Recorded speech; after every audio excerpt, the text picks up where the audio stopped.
Hallo meine lieben Freunde, schön, dass ihr wieder alle dabei seid. In dem heutigen Video geht es um den Mord an der Krankenschwester-Schülerin Maria Köhler. Sie war 19 Jahre alt und machte in den städtischen Kliniken Aschaffenburg eine Ausbildung zur Krankenschwester. Getötet wurde sie am 30. Juli 1984 nach 12 Uhr, also vor mehr als 40 Jahren. Dargestellt wurde der Fall in der Akten XY-Sendung Cold Cases vom 5. Februar 2025. Dieser Fall war in der Sendung ein sogenannter Überraschungsfall, da man nicht wollte, dass der Tatverdächtige etwas über die Ausstrahlung erfährt. Ich glaube auch, dass die meisten den Fall gar nicht kannten. Ich hatte auch noch nie etwas von ihm gehört. Die Darstellung führte einen dann direkt wieder in die 80er Jahre. Flashdance, What a Feeling von Irene Cara, Baby Jane, Rod Stewart, Tainted Love, Soft Cell und Come Back and Stay, Paul Young. Ich glaube, an diese Titel erinnert sich jeder. Die Darstellung des Filmfalls beginnt bei Akten XY im Frühjahr 1984. Und Christian Baumann erzählt, dass Maria vor einigen Monaten in ein Zimmer im Wohnheim auf dem Gelände des Krankenhauses eingezogen ist. Auch ihre Schwester Anna arbeitet in dem Krankenhaus, ebenfalls als Krankenschwester, und sie hat ihre Ausbildung bereits abgeschlossen. Die Schwester wohnt selber nicht im Wohnheim und es wird dann im Gespräch kurz angeschnitten, dass Maria irgendwie Pläne in Afrika hatte, aber konkreter wird darauf dann nicht eingegangen. Ob es sich da irgendwie um Urlaub handelte oder sie eventuell dort arbeiten wollte, das wird einfach nicht erwähnt und hat, denke ich mir, auch keine Fallrelevanz. Als die beiden Schwestern zusammensitzen, fragt Anna dann die Maria, was denn bei ihr die Liebe so macht. Und Maria sagt, ach, frag nicht, wir haben uns schon wieder gestritten. Anna will dann wissen, warum es bei dem Streit ging, und Maria erzählt dann, dass er total den Macho hat heraushängen lassen und hat seine Schwester wie eine Dienstmagd behandelt. Dies hat Maria ihm dann auch gesagt, und er, der Freund, der Türke ist, versteht es nicht und findet sein Verhalten normal. Anna will dann von Maria wissen, ob sie sich sicher ist, dass er noch der Richtige für sie ist. Maria sagt in der Darstellung ja, wirkte aber auch nicht ganz so sicher.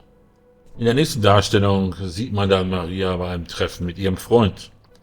Christian Baumann erzählt dazu, seit etwa einem Jahr hat Maria Köhler einen festen Freund, doch in der Beziehung kriselt es. Als ihr Freund in der Darstellung dann fragt, was mit ihr los ist, dass sie doch ziemlich abweisend sich verhält, meint Maria, das mit deiner Schwester neulich, das war nicht okay. Der Freund ist der türkische Staatsbürger Nazmi Gescinci. Und dieser Nazmi meint dann, dass sie es vergessen soll und er sie doch liebt und sie doch heiraten wollen. Maria sagt ihm aber, dass er nicht wieder damit anfangen soll und ihr dies zu früh wäre, da sie gerade erst 19 Jahre alt ist. Nazmi müsste zu diesem Zeitpunkt ungefähr 24 Jahre alt gewesen sein. Sein Alter wird nicht genannt, aber in einem Artikel vom 7.3.2025 steht, dass er mittlerweile 65 Jahre alt ist und ist demnach dann 1959 oder 1960 geboren. Nazmi, der übrigens immer Ahmed genannt wird, also auch in der Realität und in der Darstellung, meint aber, dass 19 das perfekte Alter ist zum Heiraten. Und dann beginnt er in dem Gespräch vermutlich mit dem wahren Grund, warum er Maria so schnell heiraten möchte. Er sagt Maria, du weißt, wenn wir nicht heiraten, bekomme ich keine Aufenthaltsgenehmigung und ich muss zurück in die Türkei. Maria wird etwas sauer und sagt, ach, das ist der Grund? Ahmed meint dann, natürlich nicht und das weißt du. Die Schauspielerin in der Darstellung verspricht sich dann einmal kurz und nennt ihn Ahmed und nicht Ahmed. Sie sagt, dass sie manchmal Zweifel hat, ob die beiden wirklich zusammenpassen und lässt ihn stehen. In der Darstellung läuft Ahmed ihr dann hinterher und meint, Maria, wir lieben uns doch. Die Geschichte mit der Aufenthaltsgenehmigung wird in dieser Darstellung bei Akten XY nur nebenbei erwähnt, ist aber ein wichtiger Punkt, zu dem wir noch kommen werden und dürfte dann wohl auch zumindest das Hauptmotiv in dem Fall sein, denn das ergibt sich aus vorherigen Punkten aus seinem Leben, die dann bei Akten XY aber nicht genannt wurden. Dazu erzählt Christian Baumann, dass Maria Köhler sich mit dem Gedanken trägt, sich von ihrem Freund zu trennen. Und in dieser Zeit ist sie dann oft alleine oder mit Freundinnen unterwegs. In der nächsten Darstellung ist sie dann in einer Diskothek und es läuft Tainted Love von Soft Cell. Dort lernt sie an der Theke einen Farbigen kennen, der sich mit dem Namen James vorstellt. Er lädt sie in der Darstellung zu einem Getränk ein und Christian Baumann erzählt, dass Maria in einer Disco in Hanau James Miller, dessen Name geändert wurde, kennenlernt. In einem anderen Artikel heißt er James A. James ist ein in Deutschland stationierter amerikanischer Soldat. Und aus der anfänglichen Freundschaft zwischen den beiden wird dann allmählich eine Beziehung und Maria beendet ihre Beziehung zu Ahmed. Maria verbringt dann in den kommenden Monaten viel Zeit mit ihrem neuen Freund. Die Darstellung springt dann auf Montag, dem 30. Juli 1984, dem Tattag. In der Nähe des Wohnheims trifft Maria auf eine Kollegin und fragt diese, wie spät es ist. Diese sagt kurz vor 12 Uhr und Maria meint, dass sie die Zeit völlig aus den Augen verloren hat. Die Kollegin beruhigt sie und sagt, dass es ja noch eine halbe Stunde bis zum Dienstantritt ist. Die Arbeitskollegin, die in der gleichen Schicht wie Maria tätig ist, geht nach diesem kurzen Gespräch weiter in Richtung der Station, in der sie tätig ist. Maria geht dann in ihre Wohnung, um sich für ihren Dienst vorzubereiten, der um 12:30 Uhr beginnt. Die Darstellung springt dann zum Schwesternzimmer. Es ist 12:40 Uhr und man wundert sich, dass Maria noch nicht da ist. Die Kollegin, mit der Maria zuvor sprach, sagt der Oberschwester, dass sie Maria gerade noch auf dem Gelände getroffen hat und Maria in die Wohnung wollte, um sich umzuziehen. Die Schwestern beginnen dann ihre Schicht, aber Maria erscheint nicht. Christian Baumann erzählt, dass Maria eine Stunde nach Schichtbeginn immer noch nicht zum Dienst erschienen ist. Und dann wird eine Kollegin, die auch in dem Schwesternheim wohnt, gebeten, nach ihr zu schauen. Maria scheint aber nicht in ihrem Zimmer zu sein und die Kollegin hinterlässt einen Zettel. Aber auch am nächsten Tag erscheint Maria nicht zum Dienst. Dann wird es Mittwoch. Und immer noch nicht erscheint Maria zum Dienst und dann werden ihre Kolleginnen aktiv. Sie gehen zu dem Zimmer im Wohnheim und dort finden sie den Zettel, den die Kollegin angebracht hat, immer noch an der Tür.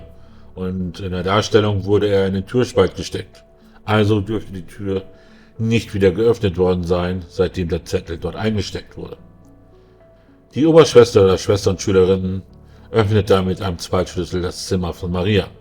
Und sie findet Maria tot in ihrem Bett liegend, mit einem Schal um den Hals. Man informiert natürlich umgehend die Polizei und die Kripo ist dann kurze Zeit später vor Ort und nimmt die Ermittlungen auf. Sie stellen fest, dass es auf jeden Fall kein natürlicher Tod war und die Tat schon ein paar Tage zurückliegt. Die Ermittler können keine Kammspuren finden und auch im Zimmer wurde anscheinend nichts durchwühlt. Die Kleidung saß auch ordnungsgemäß, also dürfte man davon ausgehen, dass es sich nicht um ein Sexualdelikt handelt. Maria dürfte von dem Täter mit der Tat überrascht worden sein. Auf dem kleinen Tischchen in dem Zimmer wird dann eine kleine Sektflasche, also ein Piccolo, eine Teekanne und 2 benutzte Tassen gefunden. Man geht aufgrund der vorgefundenen Situation davon aus, dass er den Täter freiwillig eingelassen und bewirtet hat, also den Täter vermutlich gut kennt. Die ersten Befragungen im Wohnheim beginnen dann. Eine Bewohnerin sagt, dass sie sich sehr gut erinnern kann. Es war Montag und Maria hatte Besuch. Ihr Freund wäre da gewesen und damit war James gemeint, der Amerikaner, der bei der Armee in Hanau stationiert war. Auf Nachfrage sagte sie, dass sie ihn am Montagmorgen noch in dem Zimmer von Maria gesehen hat, aber nicht sagen kann, wann er gegangen ist. Ein anderer Bewohner des Heimes erzählt, dass Maria Ärger hatte, da sie sich ein paar Monate zuvor von ihrem Freund getrennt hatte. Und soweit er darüber Bescheid weiß, wollte er, also der Ex-Freund, der Ahmed, das wohl gar nicht so wahrhaben, dass Maria sich von ihm getrennt hatte. Und weiterhin erzählt er, dass Ahmed dann in Aschaffenburg wohnt. Die Frage zu den Zugangsmöglichkeiten zum Haus wird dann in der Darstellung von einer Bewohnerin erläutert. Sie erzählt, dass jede Bewohnerin einen Schlüssel erhält, der für die Hauseingangstür, für die Etagentür und das Zimmer passt. Einer der Ermittler meint dann, dass es ja praktisch dann schwierig ist, für einen Fremden ins Haus zu kommen. Darauf entgegnet die Bewohnerin, dass die Hauseingangstür selten verschlossen ist, also ins Haus zu kommen, das sei nicht so schwierig. Die Etagentür wäre eigentlich immer verschlossen, aber neulich wäre die Tür nicht richtig ins Schloss gefallen. Da hätte man dann auch ohne Schlüssel auf die Etage gekonnt. Aber das sollte bereits repariert worden sein.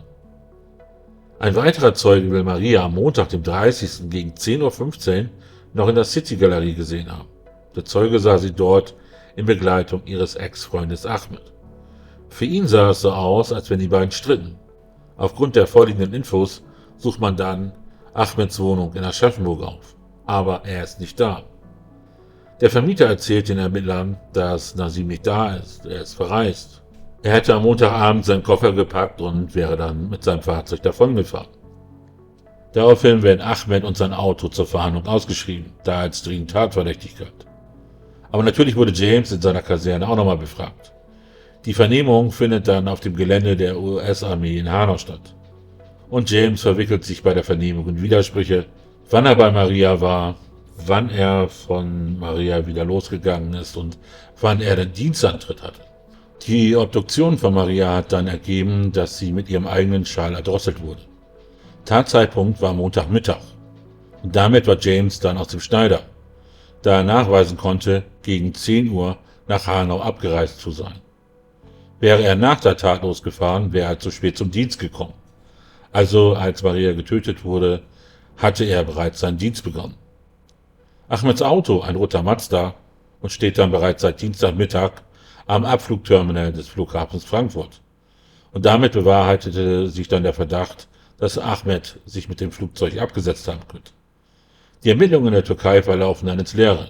Ist ja nicht gerade selten, wenn gegen einen Türken ermittelt wird. Die Ermittlungen werden dann auch gegen andere mögliche Tatverdächtigen geführt, verlaufen aber alle im Sande. Die AG Altfälle nimmt sich den Fall 2021 noch einmal neu vor.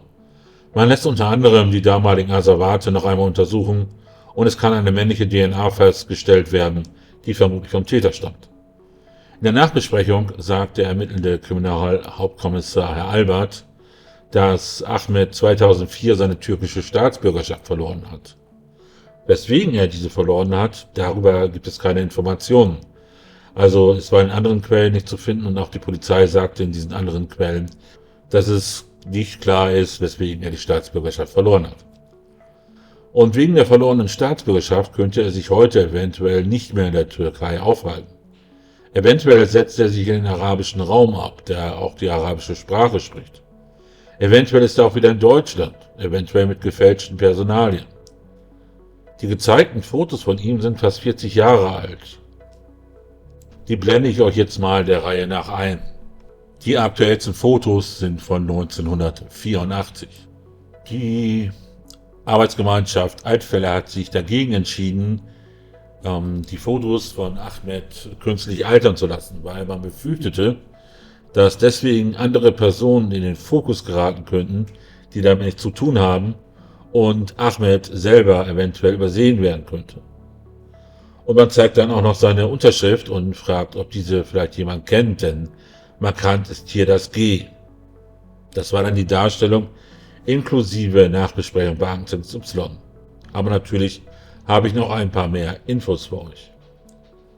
Wie sich durch die ersten Zeugenbefragungen ergab, hat sich Maria Köhler in der jüngsten Zeit vor ihrem Tod offensichtlich dem Zeugen und US-Soldaten John A. zugewandt. Daher kam es offenbar zu Streitigkeiten zwischen Maria und ihrem Ex-Freund Ahmed. Der Ursprung für die Streitigkeiten mit dem letztendlich tödlichen Ausgang dürfte daher im Bereich der Eifersucht zu suchen sein. Zudem erscheint die Tatsache, dass Maria Köhler keine Ehe mit Ahmed eingehen wollte, eine wichtige Motivation für ihn gewesen zu sein, sie zu töten.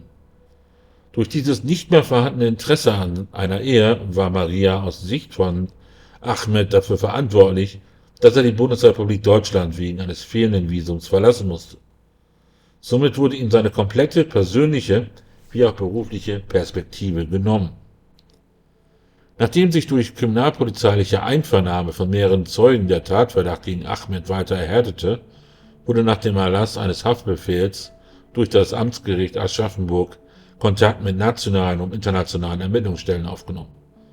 Trotz aller kriminalpolizeilichen Bemühungen gelang es jedoch bis heute nicht, den Beschuldigten Nazmi Geskinci, also Ahmed, festzunehmen. Der Tatverdacht gegen Ahmed wird ferner durch sein Verhalten verstärkt, als er die Bundesrepublik Deutschland am 31. Juli 1984 fluchtartig verließ. Am Morgen dieses Tages kaufte sich der Beschuldigte beim Reisebüro Safuk in der Abflughalle B des Flughafens Frankfurt Schalter 347 ein Flugticket der Turkish Airlines von Frankfurt nach Istanbul. Hierfür entrichtete Herr Gescinci 420 DM in bar. Bei dem Ticket handelte es sich um ein One-Way-Ticket. Laut den durchgeführten Ermittlungen setzte sich Ahmed um 12:35 Uhr mit dem Flug TK 898 nach Istanbul ab. Die dortige Landung erfolgte um 17 Uhr türkischer Ortszeit. Seitdem verliert sich seine Spur. Im Rahmen der neu aufgenommenen Ermittlungen wurde bekannt, dass Nazmi Gescinci mit Ministeriatsbeschluss Nummer 2004/7740 vom 10. August 2004 die türkische Staatsbürgerschaft verloren hat. Ein Antrag zur Wiederaufnahme in die türkische Staatsbürgerschaft lag damals nicht vor. Zudem wurde von den türkischen Behörden auch keine Aufenthaltsgenehmigung für Ahmed ausgestellt. Aufgrund der Tatsache, dass Ahmed mit seinen bis dato rechtmäßigen Personalien europaweit per Haftbefehl gesucht wird und aufgrund der vorgenannten Informationen aus der Türkei davon auszugehen ist, dass er sich nicht mehr in der Türkei aufhalten kann, scheint es durchaus möglich, dass sich Ahmed mittlerweile mit neuen Personalien bzw. einer anderen Staatsbürgerschaft außerhalb der Türkei aufhält.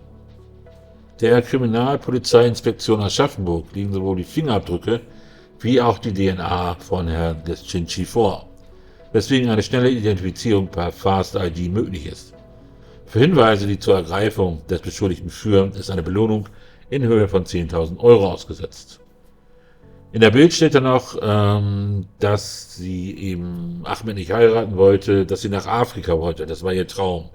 Also vermutlich plante sie dann, nach Abschluss ihrer Ausbildung in Afrika zu arbeiten. Weiterhin war dort zu lesen, dass am gleichen Tag mehrere Zeugen Ahmed vor dem Schwesternwohnheim sahen. Und um 11:30 Uhr musste eine Passantin sogar einschreiten, nachdem der Tatverdächtige und Maria in der Sandgasse eine verbale Auseinandersetzung hatten, sagte Kommissar Jörg Albert.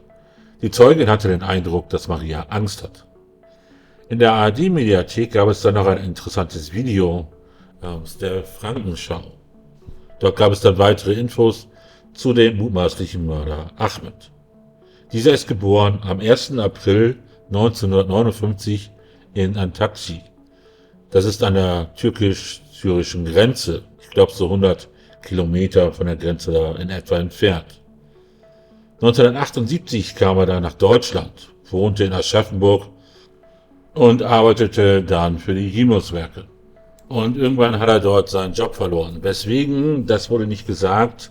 Es kann sein, dass die Firma damals auch irgendwie in wirtschaftliche Schieflage geraten ist. Das muss also nicht zwingend an ihm gelegen haben. Und deswegen wurde dann seine Aufenthaltserlaubnis nicht verlängert. Ahmed war schon vor der Beziehung mit Maria 1,5 Jahre mit einer Deutschen verheiratet.